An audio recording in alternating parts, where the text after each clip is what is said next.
नमस्कार, बहुत स्वागत है आपका। आप देख रहे हैं इंडिया न्यूज। मैं हूं आपके साथ पिंकी धनखड़। खबरों के खास बुलेटिन की शुरुआत करेंगे और इस वक्त की बड़ी खबर, उत्तराखंड सरकार का बड़ा फैसला सामने आया है। मदरसों में पढ़ाया जाएगा ऑपरेशन सिंदूर।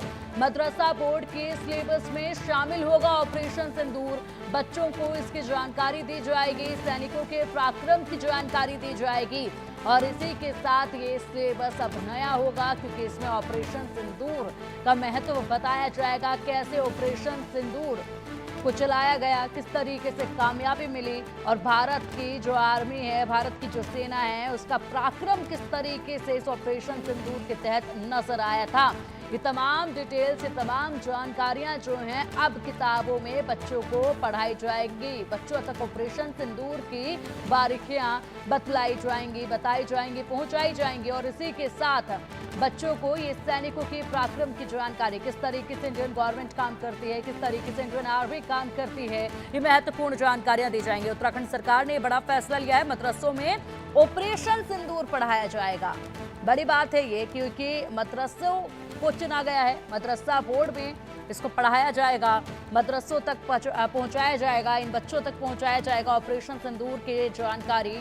और इसी के साथ यहाँ पर जो है अब देखना होगा, बड़ा फैसला उत्तराखंड में लिया गया है जब मदरसों को चुना गया ऑपरेशन सिंदूर किताबों में पहुंचाने के लिए। क्या कुछ यहाँ पर मौलवी, मदरसा संचालक और मुस्लिम समुदाय का रुख इस पर रहता है, किस तरीके से बच्चे ऑपरेशन सिंदूर को देखते हैं और उत्तराखंड में ये पहल की गई है, क्या इसके अलावा दूसरे राज्य भी इसमें आगे आएंगे और क्या केवल ये मदरसों में ही पढ़ाया जाएगा या फिर सीबीएसई बोर्ड के सिलेबस तक भी बात पहुंच पाएगी यहाँ से, क्योंकि ये तमाम सवाल अब उठने शुरू होंगे क्योंकि पहल उत्तराखंड से हो चुकी है। मदरसा बोर्ड के सिलेबस में ऑपरेशन सिंदूर के पाठ्यक्रम को एक शामिल किया जाएगा।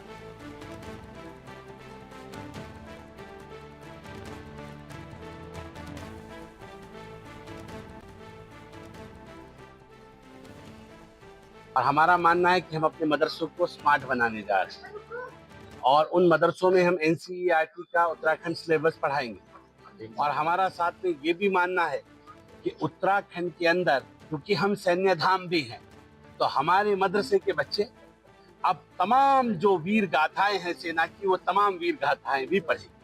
और उसमें ऑपरेशन सिंदूर में जो हमारी सेना का शौर्य रहा, जिस तरह से आतंकवादी कैंपों को उड़ाया गया, उन नापाकिस्तान के जो नापाक मंसूबे आतंक के रूप में पल रहे थे पीओके में, जैसे उन्हें ध्वस्त किया गया, मेरा एक एक बच्चा उनको पढ़ेगा और उनकी कुकृत्यों को जानेगा कि कैसे इस्लाम के नाम पर, कैसे मजहब के नाम पर, कैसे किसी व्यक्ति का धर्म पूछकर अधर्म का काम करने वालों को कैसे मेरे भारतीय सेना ने धर्म सिखाया है, कैसे भारतीय सेना अपना शौर्य दिखाती है। और मुझे लगता है कि ये एक बहुत खूबसूरत शुरुआत होगी। इसके लिए तो मुझे लगता है कि ये तमाम मदारिस, तमाम स्कूल, तमाम कॉलेजेस में ऑपरेशन सिंदूर, इसके साथ साथ तमाम ऑपरेशन जितने भी मेरी भारतीय सेना ने किए, जो हम सब लोगों को भारतीय होने के नाते गौरवान्वित करते, ये सब पढ़ाए जाना। अच्छा, कब तो प्रतिक्रिया भी आपने सुनी और तैयारी है, लेकिन कब से पढ़ाना शुरू होगा मदरसों में ऑपरेशन सिंदूर को, ये सभी के नजरें इस पर फिलहाल टिकी हुई हैं। उत्तराखंड सरकार ने ये बड़ा फैसला लिया है। बड़ा फैसला लेते हुए मदरसों को ही चुना गया है, लेकिन केवल मदरसे ही क्यों जिसमें ऑपरेशन सिंदूर को पढ़ाया जाएगा? क्या यहाँ पर स्कूलों तक भी ऑपरेशन सिंदूर के पाठ्यक्रम के तौर पर बच्चों तक पहुँचाया जाएगा? लेकिन फिलहाल ऑपरेशन सिंदूर जो है वो मदरसों के बच्चों तक तो ज़रूर पहुँचाया जाएगा। बारीकियाँ जो हैं वो बताया जाएगा ताकि मदरसों में पढ़ने वाले जो बच्चे हैं वो जान सके भारत सरकार की नीति क्या है और किस तरीके से इंडियन आर्मी जो है वो काम करती है।